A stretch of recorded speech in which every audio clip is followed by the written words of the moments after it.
우리 아까 함께 합독했던 이사야서 60장 1절부터 3절 말씀으로 박세정 목사님 나오셔서 교회여 일어나라 라고 하는 제목으로 귀한 은혜의 말씀 전해주시겠습니다.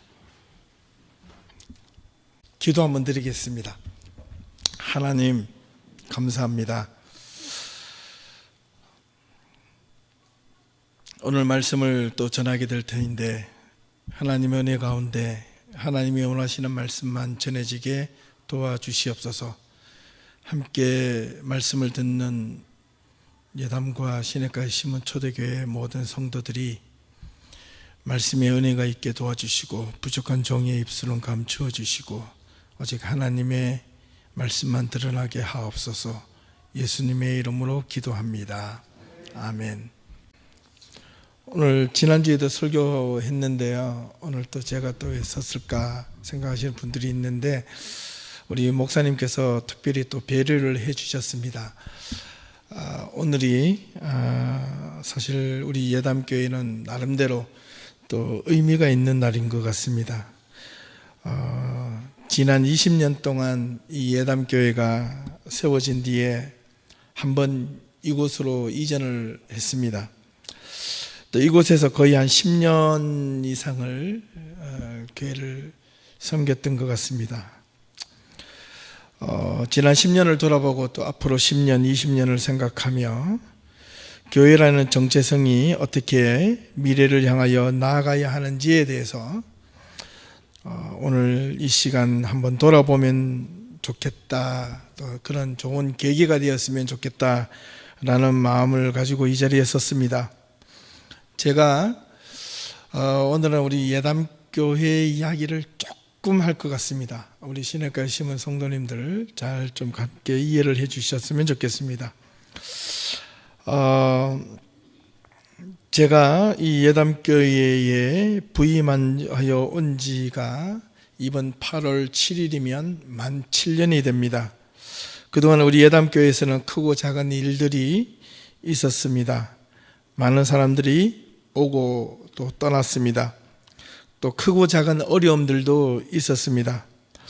그래도 끝까지 교회를 포기하지 않고 이 자리에 함께 교회를 지키며 교회를 섬기고 있는 예담교회 성도님들에게 진심으로 감사를 드립니다. 그리고 또 함께 마음을 모아 연합하려는 시냇가에 심은 초대교회 또 우리 목사님과 성도님들에게도 진심으로 감사를 드립니다.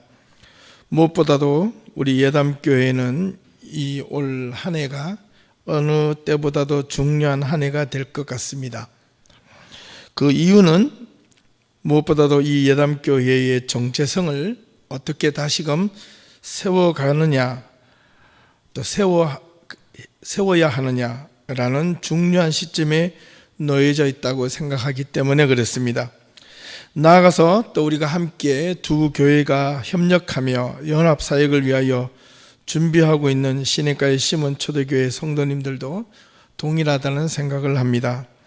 두 교회가 단지 교인들이 부족하고 여러 가지 면에서 여건이 어려워 단지 모여 위로받고 생존하기 위한 목적과 의미를 가진다면, 그것이 연합사역이라면 우리에게는 잠깐 작은 위로나 도움이 될지는 모르나 하나님 보시기에는 큰 의미가 없다는 것을 기억하셔야 합니다.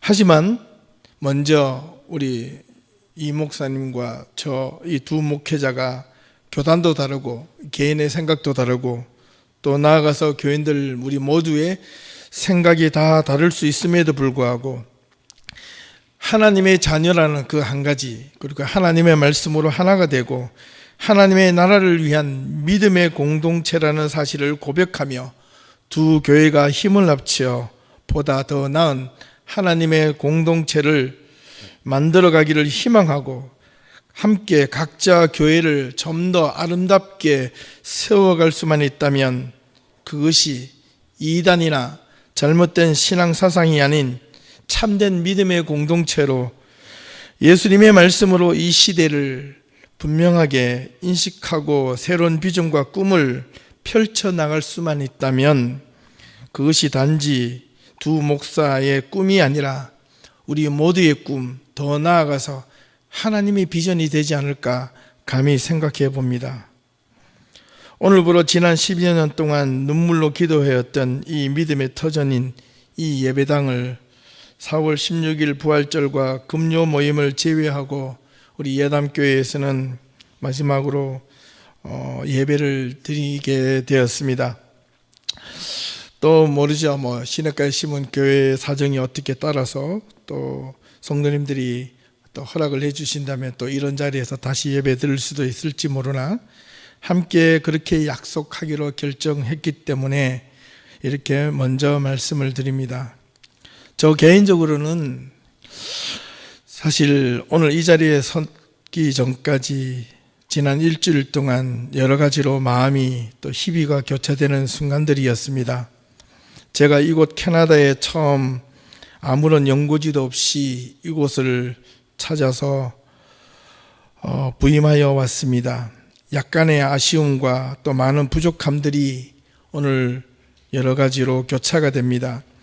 하나님께 드려지는 예배의 장소는 우리가 어디를 가든 어느 곳이든 하나님께 드려져야 하는 예배는 최고의 경배 행위이어야 합니다.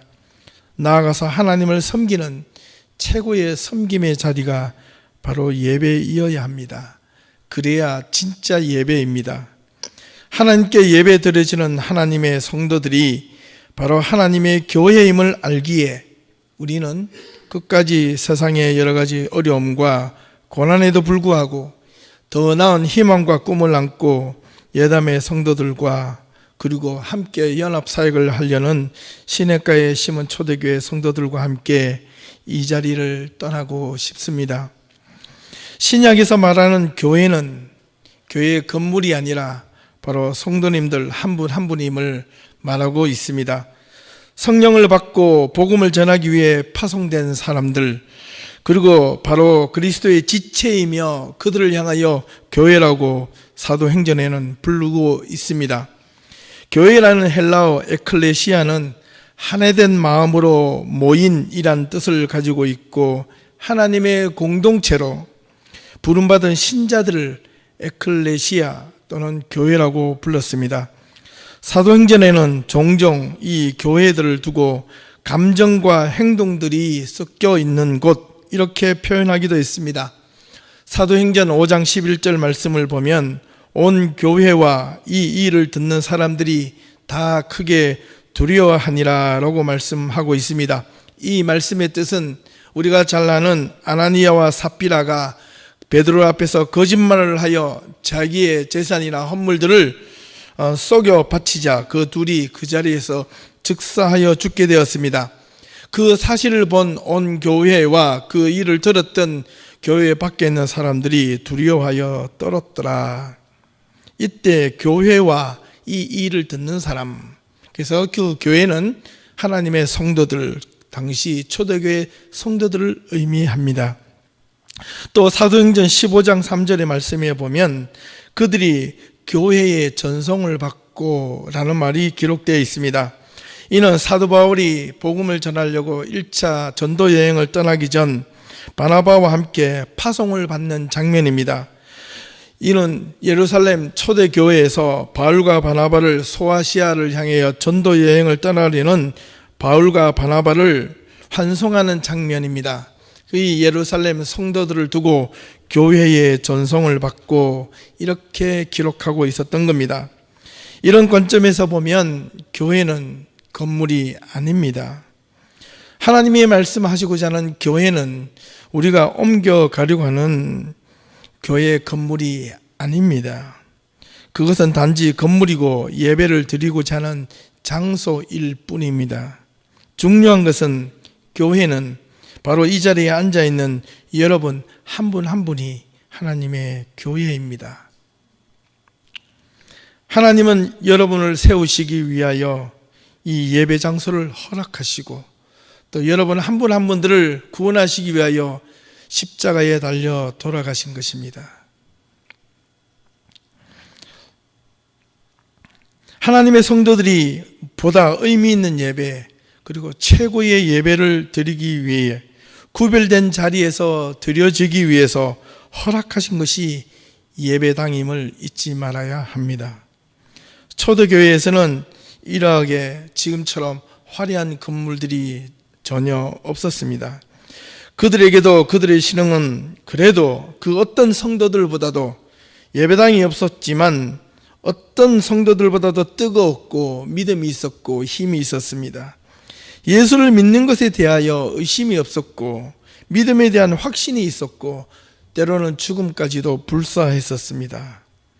그런 초대교회 성도들은 교회 건물의 열악함 때문에 예배를 제대로 드리지 못한 것도 단 한 번도 없었다는 사실입니다. 로마에 가보시면 종종 그런 건물들을 보게 되는데 성당이나 예배당이 화려하게 대리석으로 엄청나게 크게 지어져 있습니다. 하지만 종종 그 이면에는 깊은 뜻이 숨겨져 있음을 발견합니다. 초대교회 때는 모두가 작은 골방이나 대부분 가정집 또는 지하실에서 숨어서 예배를 드렸습니다. 그러한 흔적들이 여러 군데에서 나타나는데 골방 위에 세워진 교회 건물들이 많고 때로는 종교의 자유가 허락되지 않아서 많은 사람들이 핍박하여 예배를 드리다가도 로마 군인들이 찾아와서 그들을 잡아갈 때면 그 자리에서 수많은 성도들이 죽임을 당하였습니다. 종교의 자유가 허락된 이후부터 중세에 들어오기까지 그곳을 기념하여 순교하였던 순교자들을 기념하여 만든 곳이 로마의 건축 양식 예배당입니다. 그래서 생각보다 화려한 그 건물 이면에는 수많은 선교자들의 성도들이 눈물 흘린 기도와 순교의 피의 고통이 그 자리에 그대로 녹아져 있었던 것입니다. 여하튼 교회는 건물이 아닙니다. 사람임을 기억하여야 합니다. 더 정직하게는 성도들이어야 합니다. 우리가 하나님의 이름으로 모인 교회임을 잊지 말아야 합니다. 그런데 하나님의 교회가 하나님의 교회다운 삶을 살지 못하면 결국 하나님의 교회가 올바른 길로 가지 못하는 것이 되고 맙니다. 오늘날 많은 교회들이 문제가 있다는 소리를 이곳저곳에서 듣게 됩니다.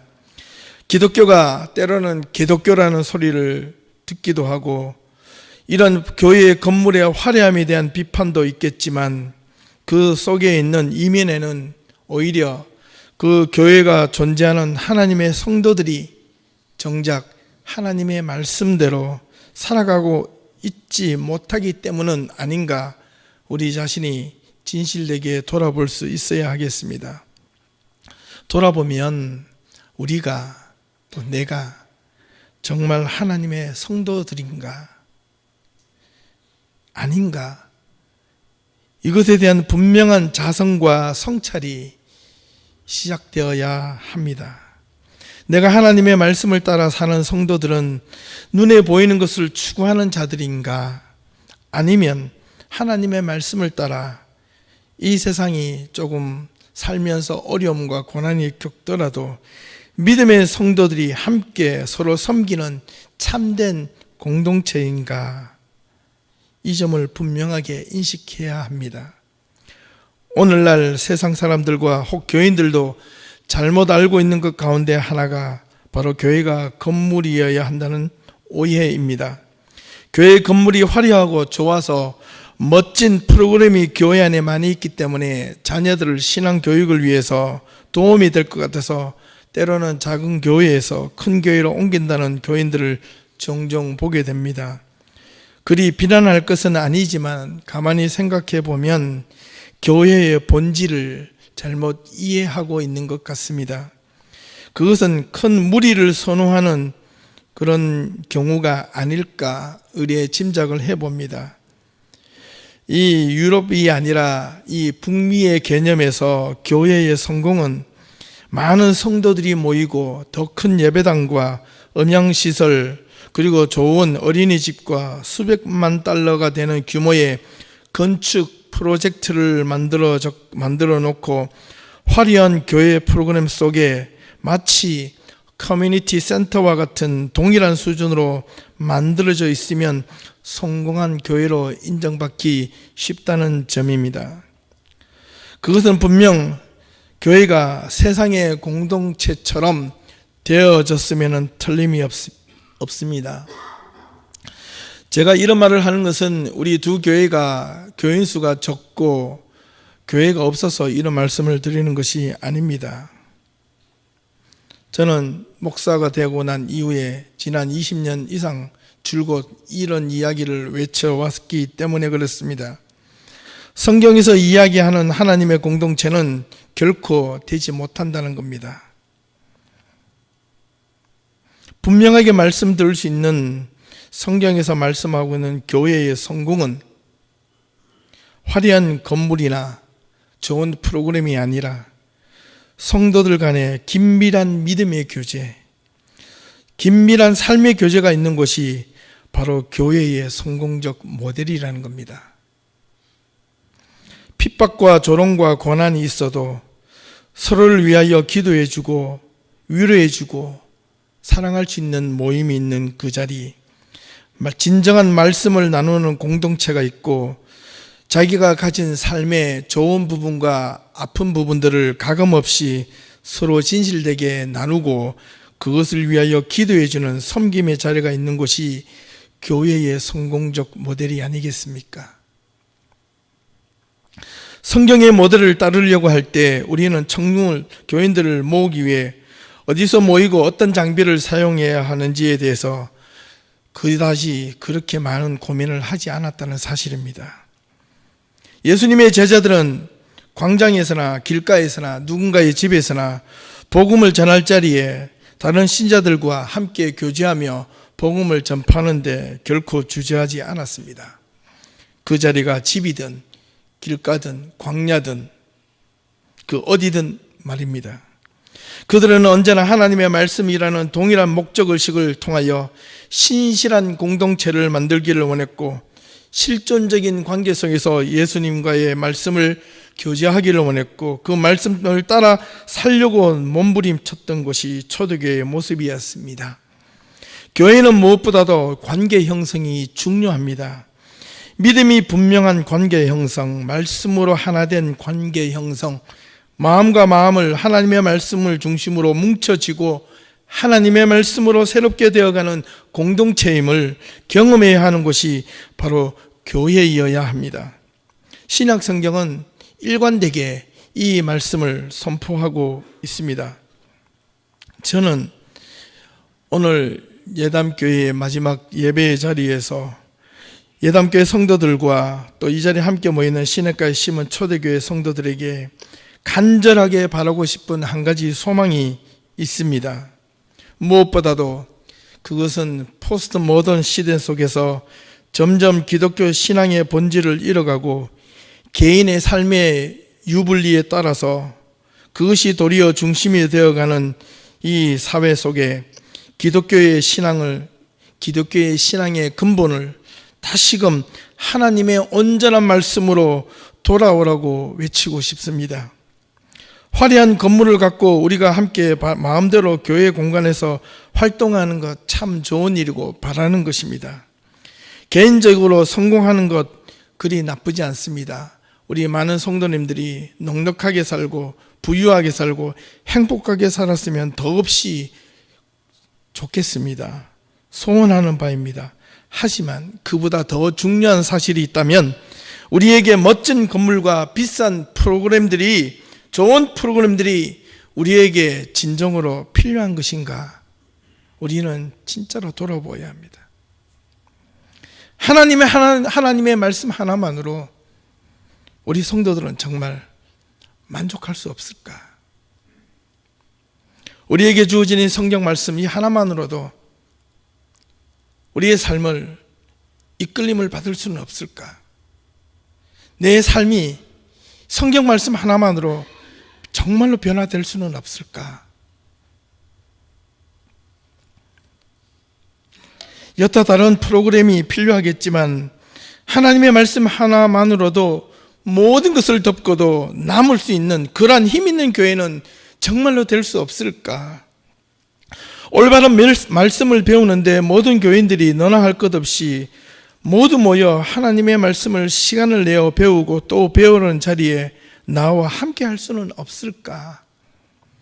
그것이 진정 하나님의 교회이지는 않을까? 여전히 고민하고 또 고민해 봅니다.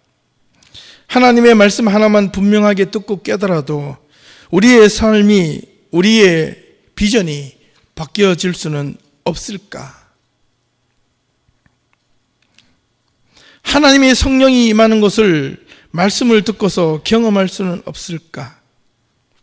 우리가 드려지는 지금 이 예배의 자리에 하나님의 진리와 은혜의 자리는 될 수는 없을까? 말씀을 들으며 눈물이 저절로 흐르고 말씀을 들으며 자기 마음속에 눈물로 회개함이 일어나고 주체할 수 없는 고백이 저절로 나올 수는 없을까? 밤을 새워 생각해 보아도 이것밖에 답이 나오지 않습니다. 여러분은 어떠십니까? 올바른 성도라면 분명히 확신할 수 있는 것이 있어야 하는데 하나님의 에클레시아, 하나님의 교회가 모인 자리에는 분명한 성령의 임재함과 복음의 영향력이 세상의 그 어떤 것들보다 커야 한다는 사실이고 세상의 그 어떤 고난과 고통이 우리가 하나님을 바라보는데 장애물이 되지 않는다는 사실입니다. 에베소서 2장 19절에서 22절 말씀을 보면 그러므로 이제는 너희가 외인도 아니요 손도 아니요 오직 성도들과 동일한 시민이요 하나님의 권속이라. 너희는 사도들과 선지자들의 터 위에 세우심을 입은 자라. 그리스도 예수께서 친히 모퉁이 돌이 되셨느니라. 그의 안에서 건물과 서로 연결하여 주 안에서 성전이 되어가고 너희도 성령 안에서 하나님의 거하실 초소가 되기 위하여 예수 안에서 함께 지어져 가느니라. 이렇게 말씀하고 있습니다. 오늘 본문 이사야 60장 1절에서 3절 말씀은 우리가 읽으면서 참 멋있는 말씀으로 다가오는 듯 느껴집니다. 그 이유는 우리에게 또 한 번 새로운 희망과 용기를 주는 말씀이기 때문에 그렇습니다. 신앙 안에서 새로운 희망과 용기의 출발점은 먼저 분명하게 회개와 하나님 앞에 고백하는 자백하는 마음에서 시작된다는 것 기억해야 합니다. 이 말씀은 교회 공동체가 어떻게 미래의 꿈을 가지고 나아가야 하는가에 대한 분명한 정체성을 언급하고 있기 때문에 그렇습니다. 이사야 60장은 바벨론 포로 후기에 이사야서에 첨가된 문서로서 이스라엘 백성들이 다시 회개하고 바벨론 포로기 이후에 다시 예루살렘으로 돌아와 하나님께 회개하며 돌아섰던 자들의 신앙 고백서가 바로 이사야 후반부에 있는 내용들입니다. 이스라엘 백성들이 그동안 개인적인 삶에서 함께 하나님께 드려지는 예배 가운데 민족 가운데 하나님의 말씀으로 순종하지 않고 개인적인 사리사욕과 세상의 부귀와 안위를 위하여 이방신을 따르는 죄악으로 말미암아 그들은 개인뿐만 아니라 나라와 민족을 잃어버리고 흩어지는 비극을 맞이하게 될 것이라는 예언의 말씀들이 있었습니다. 하지만 하나님은 그들을 그대로 버려두지 아니하시고 그들이 다시 돌아오기를 원하시고 기다리셨습니다. 그들은 그들의 잘못을 스스로 깨닫고 하나님 앞에서 그들의 잘못을 회개하고 돌아왔을 때 하나님은 그들을 외면하지 아니하시고 책망하지 아니하시고 다시금 회복시켜 주실 것이라는 약속의 말씀이었습니다. 하나님을 잘못 섬기고 무너지고 주저앉아 버린 이스라엘 백성들이 회개하고 다시 돌아왔을 때 하나님께서 그들을 향하여 일어나라, 빛을 발하라, 이 말씀을 주신 겁니다. 그들에게 새로운 희망과 용기를 주는 말씀이었습니다. 이 구절의 말씀을 먼저 바르게 이해하기 위해서 앞선 이사야 58장에 있는 말씀들을 잘 꼼꼼히 읽어보셔야 합니다. 이 말씀은 하나님 앞에 돌아오려는 이스라엘 백성들의 모습을 보고 하나님이 어떻게 기뻐하시는가에 대하여 부연 설명하고 있는 내용입니다. 대표적인 구절이 이사야 58장 6절 말씀입니다. 내가 기뻐하는 금식은 흉악의 결박을 풀어주며 멍에의 줄을 끌어주며 압제당하는 자를 자유하게 하고 모든 멍에를 꺾는 것이 아니겠느냐. 9절 말씀입니다. 내가 부를 때에는 나 여호와가 응답하겠고 내가 부르짖을 때에는 내가 여기 있다 하리라. 나아가 59장 1절 말씀에 하나님의 분명한 응답이 있습니다.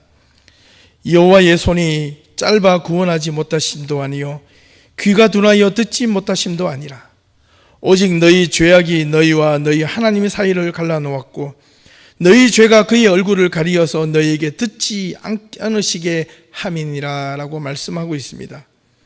20절 말씀을 보면 또 이렇게 말씀하고 있습니다. 여호와의 말씀이니라 구속자가 시온에 임하며 야곱의 자손 가운데서 죄과를 떠나는 자에게 임하리라. 야곱의 자손 가운데서 죄과를 떠난 자에게 임하시는 하나님. 이 말씀은 자기 죄, 민족의 잘못을 깨닫고 다시 돌아와 회개하며 정의와 공의의 길로 돌아와 걸으려고 회개하는 자들에게, 하나님의 말씀 안으로 돌아오는 자들에게 하나님은 다시 임하실 것이라는 약속의 말씀이었습니다.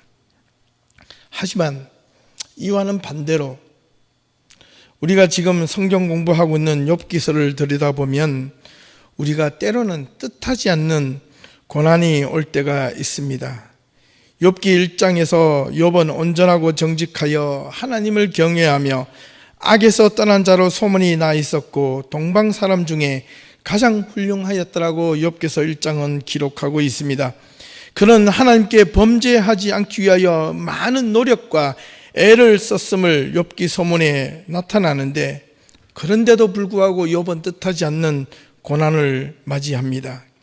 그동안 자신의 삶과는 전혀 다른 상황으로 갑자기 전개가 되면서도 욥은 처음에는 자신이 처하고 있는 고난의 삶에 대하여 불평이나 불만하지 않고 하나님께 범죄하지 않기 위해 무척이나 노력합니다. 하지만 시간이 지남에 따라 개인적인 자신의 문제 앞에 직접 부딪혔을 때 욥은 자신의 삶을 돌아보면서 자신의 태어남과 자신의 생명이 붙어 있음에 대하여 하나님께 그리고 친구들 앞에서 원망 어린 뒤섞인 말을 내뱉자 그의 친구들은 욥을 책망하기 시작합니다. 욥의 친구들은 욥에게 위로보다 먼저 내가 무언가 잘못이 있어서 하나님께서 너에게 고난을 주시는 것이라 언급하며 빨리 하나님께 회개하며 돌아서기를 촉구하고 있습니다. 하지만 욥은 아무리 돌아봐도 자신의 삶이 하나님 앞에서 심각한 죄가 있음을 발견하지 못하는데도 자신이 지금 당하고 있는 고난을 알 길이 없어 도리어 하나님께 한탄 어린 마음을 토로합니다. 만약 지금 우리 두 교회가 당하는 고난이 있다면 저는 감히 이 두 번째의 고난이 되지 않을까 생각해 봅니다.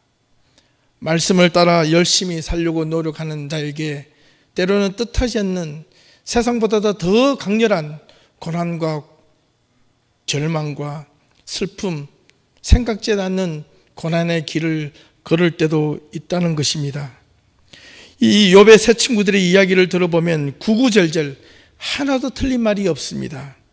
우리는 일반적으로 신앙생활을 할 때 우리가 종종 어려움과 고난을 겪게 될 때, 예기치 않는 생각지도 않는 어려움이나 고난을 경험할 때 우리는 두 가지를 생각하게 됩니다. 먼저 하나는 내가 무슨 죄가 있어서 내가 하나님 앞에 혹시나 범죄하지 않았는가, 그런 어떤 두려운 생각이 들기도 하고, 다른 하나는 그럼에도 불구하고 나는 나름대로 열심히 살려고 노력했고 열심히 섬기려고 노력했고 하나님의 말씀을 따라 몸부림치려고 노력했는데도 고난이 오는 것은 무슨 연유인가 찾지 못하고 괴로워하는 경우입니다.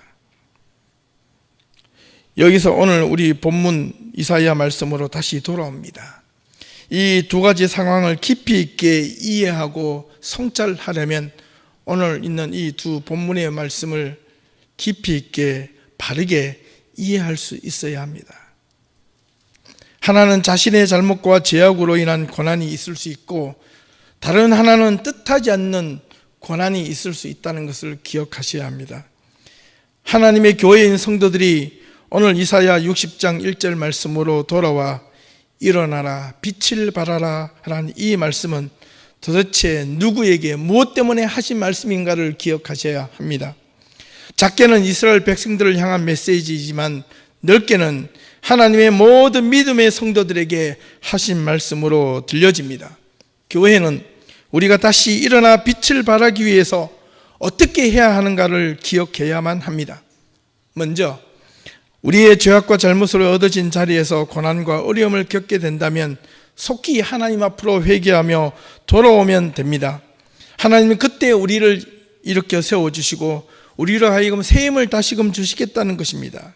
그리고 또 한 가지, 우리가 열심히 하나님을 섬기고 말씀을 따라 살았는데도 불구하고 뜻하지 않는 고난이나 뜻하지 않는 역경이 우리 앞에 부닥쳤을 때, 내가 전혀 생각지 않는 인생의 고난을 경험했을 때 하나님의 길을 묵묵히 걸어가고 있는 자들에게도 고난은 올 수 있다는 겁니다. 그것이 시험으로 여겨지든 고난이든 역경이든 지금 우리가 당하는 어떤 것이든 간에 우리는 그것을 하나님을 향한 절대 믿음을 가지고 잘 극복할 수 있어야 합니다. 힘듭니다. 그때 믿음을 갖기란, 하나님을 신뢰하기란 너무 힘듭니다. 솔직하게. 하지만 하나님은 조금 더 이겨내기를 원하시는 하나님이 눈물로 기다리시고 우리를 향하여 금방이라도 안아주고 싶지만 어린아이가 앉아서 일어서기까지 1000번 이상을 넘어져야지만 어린아이가 스스로 설 수 있다고 합니다. 어린아이가 홀로 서는데도 1000번 이상을 넘어졌다가 또 넘어지고 또 넘어지고 그리고 일어서듯이 하나님의 진정한 사람들은 온실 속의 화초가 아니라 강한 비바람과 온갖 역경과 고난에도 불구하고 하나님의 말씀을 부여잡고 굳건히 이겼을 때, 그때야 진정한 하나님의 성도들이 된다는 것을 말씀해 주고 있지 않을까 생각해 봅니다.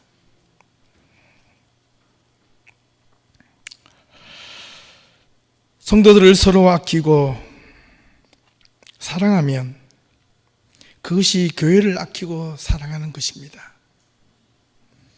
교회를 사랑하는 것이 하나님을 사랑하는 것이 되기 때문에 그렇습니다. 그 속에 하나님의 빛을 발할 수도 있습니다. 성도들이 서로 미워하고 시기하면 교회를 미워하고 시기하는 것이 되고, 나아가 하나님을 미워하고 시기하는 것이 될 수 있습니다. 우리는 각자가 속해 있는 예담교회 시냇가에 심은 초대교회란 이름으로 성도들이 모여 있습니다. 그 성도들이 서로 사랑하고 서로를 섬기며 이해해야 합니다. 무엇보다도 소속감은 성도들을 진심으로 서로 사랑하고 위해 줄 때 그 마음에서 우러나올 수 있습니다. 이것은 목사 한두 명이 사랑해서 되는 일이 아닙니다. 교인 한두 명이 교회를 사랑해서도 되는 일이 아닙니다. 속해 있는 모든 성도들이 하나님의 말씀에 근거해서 정말 죽도록 사랑하는 모습이 보여져야 합니다. 내가 사랑받지 못한다 할지라도 사랑을 해야 합니다. 세상에 빛을 발해야 할 수 있습니다. 그래야 성도입니다. 그래야 하나님의 사람이 될 수가 있습니다. 서로의 아픔을 이해하고 기도해주며 성도들 간에 깊은 신앙의 교제가 있을 때 하나님의 능력이 있고 성령의 임재하심이 있다는 것을 기억할 수 있기를 바랍니다. 오늘 본문의 말씀을 보면 일어나라 빛을 발하라, 이는 내 빛이 이르렀고 여호와의 영광이 내 위에 임하였다 라고 말씀하고 있습니다. 이 일어나라라는 히브리어 말이 아람어에서 시작됐는데, 이 말의 원래의 뜻은 신약 성경에 소녀야 일어나라 라고 말씀하였던 달리다 쿰, 그 쿰에서 동일한 단어입니다. 쿰은 앉은 자리에서, 누워있는 자리에서 일어나라는 뜻입니다. 이 말은 바로 죽은 자리에서 일어나라는 것입니다. 생명력을 잃어버리고 희망을 잃어버린 자리에서 일어나라는 뜻입니다. 새로운 희망의 메시지입니다. 예수님께서 죽은 소녀에게 달리다굼이라고 말하는 것은 소생을 의미합니다. 그 소생의 자리는 바로 이 자리에 함께 있는 우리 모두, 우리 성도들의 마음에서 시작해야만 합니다. 잃어버린 하나님을 향한 비전, 꿈, 잃어버린 신앙의 본질, 잃어버린 하나님의 은혜, 잃어버린 하나님의 첫 사랑에 대한 감격, 그것을 다시 회복하라. 쿰 에클레시아, 교회여, 너의 잃어버린 생명의 자리에서 일어나라.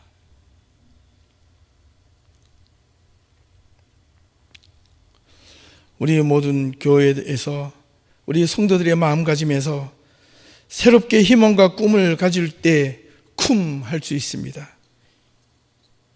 이 쿰이라는 말이 요즘 한국에는 비슷한 말이 있는데 뭔지 아십니까? 쿵입니다.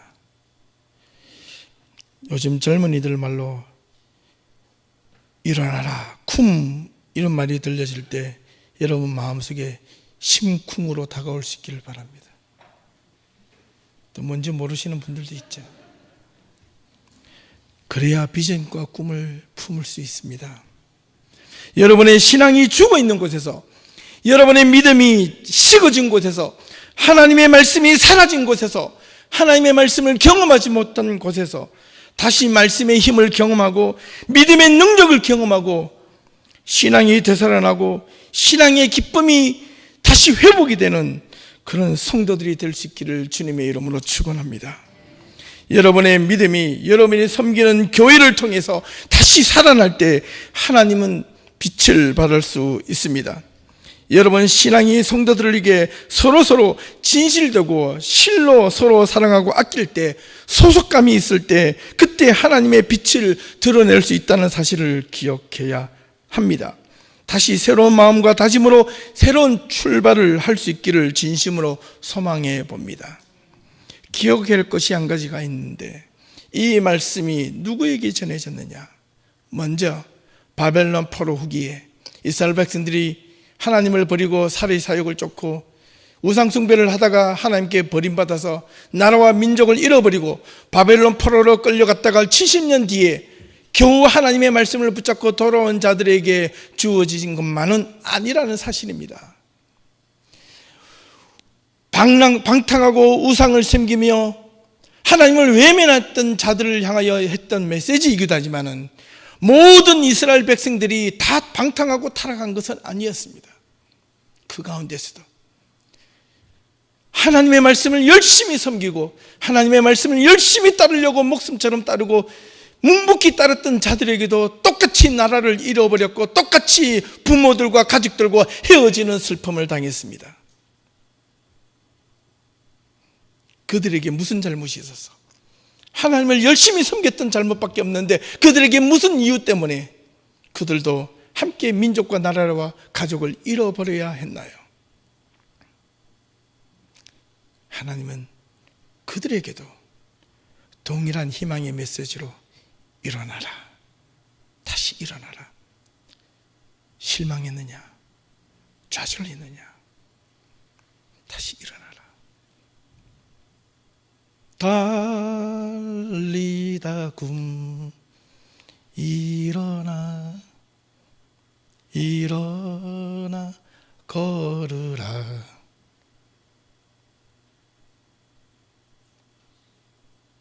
그 달리다, 그 작은 소녀가 바로 우리 교회의 모습이 되기를 바랍니다.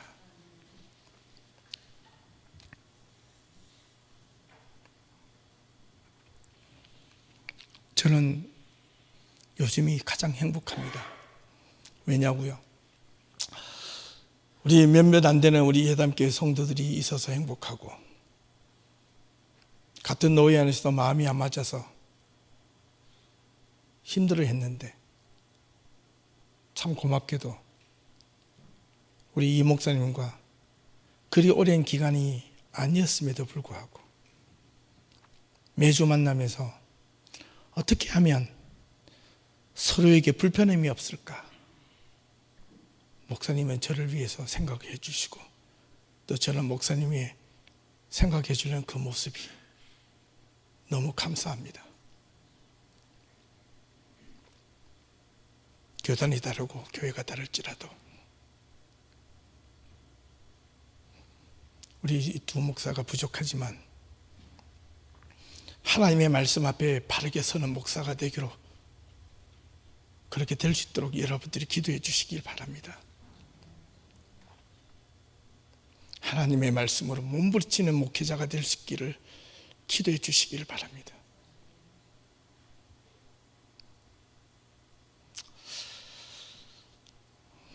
많은 어려움과 고통이 있지만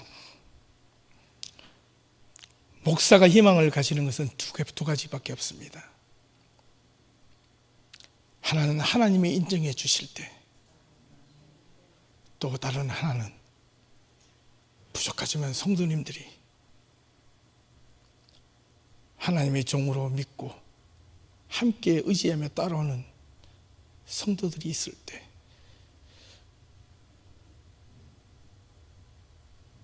그 길이 가시밭길이라도, 그 길이 돌짝밭일지라도,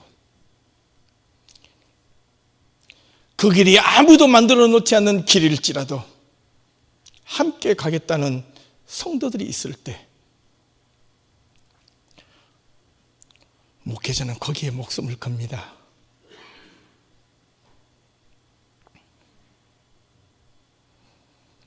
저는 시내가에 심은 초대교회 성도님께 감사를 드리고 우리 이 목사님께도 감사를 드립니다. 그리고 우리 예담교회 성도들에게도 진심으로 감사를 드리고 싶어요. 마지막 예배를 이 자리에서 막상 드리려고 하니까 어제 말씀을 준비해 놓고 밤이 새도록 잠을 잘 수가 없었습니다. 그래서 교인의 한 분 한 분의 이름을 불러가며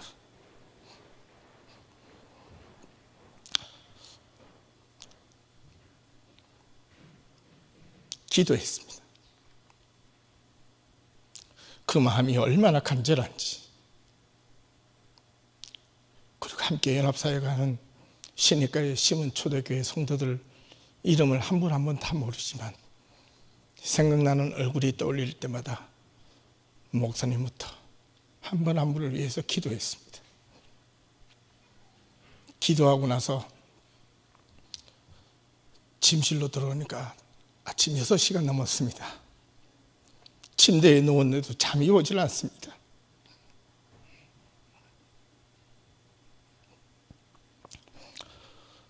또 다른 새로운 두려운 마음을 안고 또 떠나야 될 수도 있겠다. 하나님이 정말 함께 하셨으면 좋겠는데, 하나님이 우리 예담교회 또 함께 연합사역을 하려고 하는 시내가에 심은 초대교회 성도들이 정말로 이 지역에서 당당하게 보여줬으면 좋겠는데, 하나님 지켜주십시오. 도와주십시오. 하나님, 이 자리가 순교의 피가 된다 할지라도 하나님의 몸된 참된 공동체, 세상의 교회는 다르게 걸어갈지라도 우리 두 교회만큼은 하나는 베드로, 하나는 바울이 되어 하나님의 원하시는 참된 교회 공동체가 되게 해달라고 기도했습니다.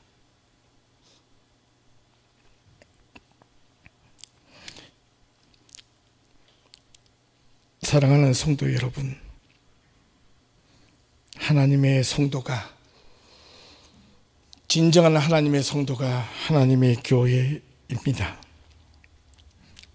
여러분이 일어나셔야 합니다. 여러분이 다시 힘을 얻으셔야 합니다. 여러분의 신앙 안에서 주저앉았던 그 자리에서 다시 일어설 수 있기를 주님의 이름으로 축원합니다. 부탁합니다. 여러분의 믿음을 돌아볼 수 있기를 바랍니다. 믿음이 부족했다면 다시 믿음을 회복하기 위해서 몸부림칠 수 있기를 소망합니다.